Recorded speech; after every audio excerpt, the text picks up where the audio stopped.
다주택자라면 증여도 하나의 대안이 될 수 있어요. 무주택자라면 굉장히 큰 메리트죠. 매수자 입장에서는 시간을 벌 수도 있고 소위 말해 갭 투자가 가능해졌어요. 안녕하세요. 세무는 보라의 문보라 세무사입니다. 여러분, 저번 주에 나온 보도자료 보셨나요? 드디어 다주택자 양도세 중과가 26년 5월 10일부터 공식적으로 다시 살아납니다. 추가 보완책도 나온 상태이고요. 현재 조정 대상 지역에 주택을 여러 채 가지고 계신 다주택자 분들, 이 보도자료 내용 보시고 속이 시원하셨나요? 저는 상당히 어렵던데요. 특히 마지막 페이지에서는 까막눈이 됐습니다. 이게 도대체 무슨 소린지, 뭐든지 맞아 떨어져야 이 보완책도 효과가 있을 것 같은데 굉장히 어렵게 느껴졌고요. 뭐 하나 안 맞으면 세금 문제가 팡 터져버리는 지뢰박 같기도 했습니다. 가뜩이나 5월 9일까지 시간이 많이 남지 않은 상태인데 정책이 매우 어렵게 되어 있어요. 그래서 제가 오늘 이 보도자료의 핵심 내용을 매우 간략히 설명을 해드리고 앞으로 여러분들이 어떤 방향으로 나아갈지에 대해서도 말씀을 드려보고자 합니다. 오늘 이 영상은 복잡한 정책을 이해하기 위한 용도로 활용은 하시되 여러분들의 개별적인 사안에 대한 부분은 전문가와의 상담이 꼭 필요할 것 같아요. 가장 큰 핵심은 26년 5월 9일까지 팔아야 다주택자는 중과세율을 적용받지 않는다입니다. 공식적으로 발표가 나온 거예요. 이제 5월 10일 양도분부터는 조정 대상 지역 이주택자 분들은 내가 조정 대상 지역에 있는 주택을 팔 때입니다. 이 경우에는 기본 세율의 20%가 추가, 내가 24%의 세율 구간을 적용을 받고 있다면 44%의 세율 구간이 적용이 되는 거고 3주택이신 분들은 30%가 더해져서 54%의 세율 구간을 적용받게 됩니다. 그럼 이제 시간이 정말 없잖아요. 잔금까지 치러야 되면 사실 지금부터 계약을 한다 해도 정말 빠듯합니다. 그래서 정부가 일정 부분 퇴로를 열어줬죠. 5월 9일까지 양도가 되는 기준이 아니라 계약일 기준으로 하겠다. 이게 무슨 말이냐 하면 실제 양도가 일어났다는 건 그 아파트에 잔금을 치른 날 또는 소유권 등기를 한 날 중 빠른 날입니다. 이게 양도일 기준이에요. 잔금이나 소유권 이전 등기 중 빠른 날이 아니고 5월 9일까지 계약만 진행을 한다면 중과 적용을 하지 않겠다고 합니다. 5월 9일까지 매매계약서 작성을 하고 계약금을 지급을 하시면 중과를 배제받는다. 이렇게 이해를 하시면 되고요. 시간이 많이 늘어났죠. 대신에 이 잔금과 등기 이 기한 내에는 하셔야 돼요. 이 기한은 언제까지냐? 당초부터 규제 지역이었던 강남, 서초, 송파, 용산 이 지역은 계약일로부터 4개월 내 잔금과 소유권 이전 등기가 돼야 되고 토지거래 허가일로부터는 기존대로 4개월 내 전입이 돼야 됩니다. 우리 기존의 조정 대상 지역 말고 작년 10월에 늘어난 조정 대상 지역이 있죠. 서울 전역 과 경기 12곳. 이 경우에는 계약일로부터 6개월 내 잔금과 소유권 이전 등기가 이루어져야 되고요. 허가일로부터 6개월 내 전입을 하셔야 됩니다. 늦게 지정된 만큼 2개월간 기간을 더 연장을 시켜준 거예요. 또 하나 큰 퇴로를 열어준 게 있죠. 토지거래 허가구역 내 실거주 의무 유예. 사실 현 정책으로는 다주택자가 5월 9일까지 세입자가 있는 경우에 집을 내놓기 어려운 상황이에요. 토지거래 허가일로부터 4개월 내 전입을 해야 되는데 세입자가 있는 경우엔 들어올 수가 없잖아요. 그렇기 때문에 애초에 5월 9일 전까지 집을 내놓는 걸 포기하신 분들이 많았습니다. 하지만 이번 정책으로 다주택자의 집을 무주택자가 사면서 기존 전세 계약을 승계하면 전입 의무가 그 전세 계약의 임대차 계약 종료일까지로 미뤄집니다. 허가일부터 4개월 내 전입을 안 해도 된다는 말이죠. 내가 어떤 집을 사느냐에 따라 전입 기한이 다 다르겠죠. 기존 세입자의 임대차 계약이 남아있는 기간이 다 다를 테니까요. 3개월이 남아있을 수 있고 6개월, 거의 현 시점에서 임대차 계약을 맺었다면 약 2년이나 유예가 될 수 있습니다. 굉장히 큰 메리트죠. 매수자 입장에서는 시간을 벌 수도 있고 소위 말해 갭 투자가 가능해졌어요. 전세 보증금 빼고 잔금까지만 준비해도 된다는 거죠. 다주택자 분들도 세입자가 낀 주택을 팔 수 있기 때문에 굉장히 큰 보완책이라고는 할 수 있습니다. 그래도 늦어도 2028년 2월 11일까지는 입주를 해야 돼요.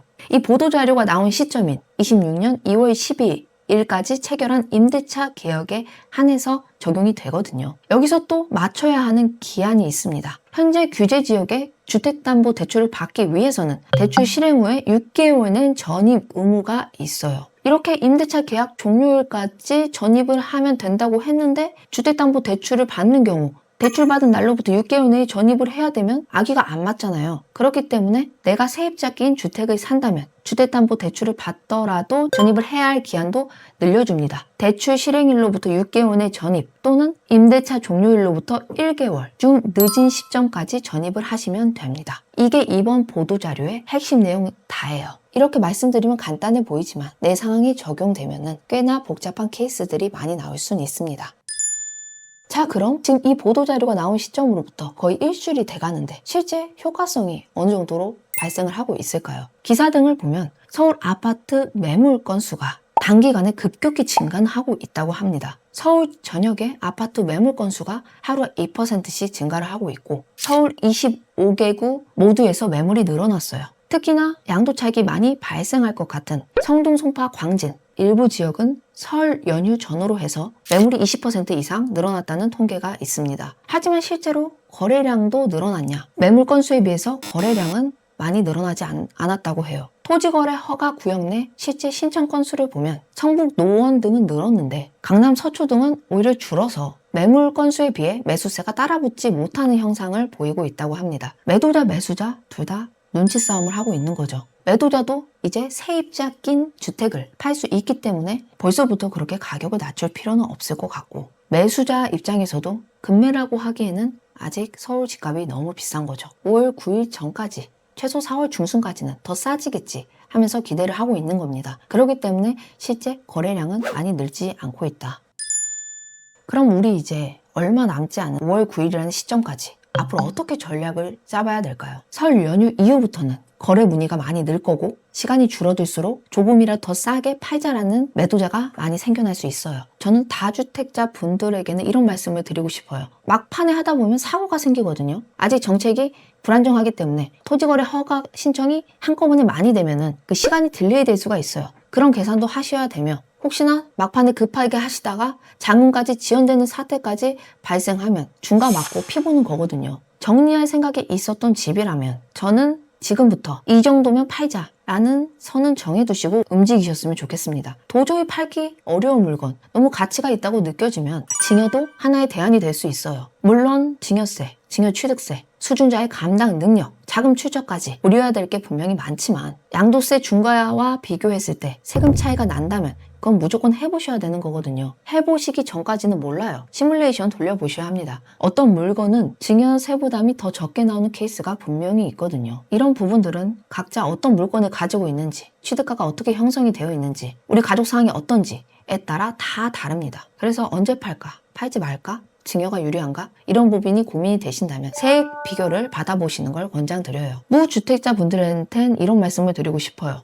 지금 서울 중심부에 있는 매물 건수가 많게는 느껴지지만 아직까지 급매라고 느끼는 가격은 많지는 않을 거예요. 그래서 매수, 매도 모두 눈치 싸움만 하고 있는 구간인데 이럴 때일수록 레버리지 효과를 과하게 쓰는 갭 투자는 정책이 한 번만 바뀌어도 더 큰 손해로 돌아올 수 있습니다. 본인의 현금 흐름, 전세 자금 대출 상환, 이사 계획 이 모든 전체적인 자금 흐름을 숫자로 정리를 해보셔야 돼요. 매수자의 경우 이번 정책을 완벽히 이해하는 게 더 필요합니다. 그래야 기회를 잡을 수 있습니다.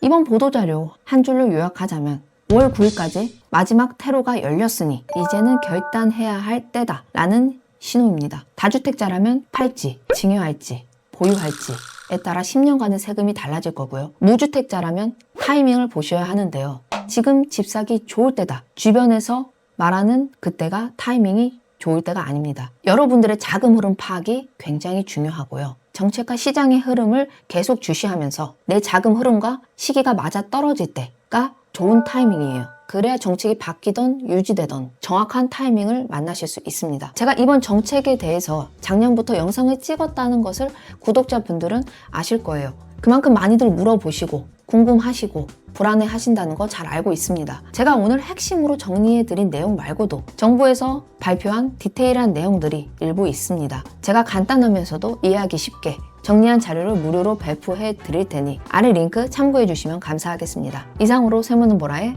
문보라 세무사였습니다.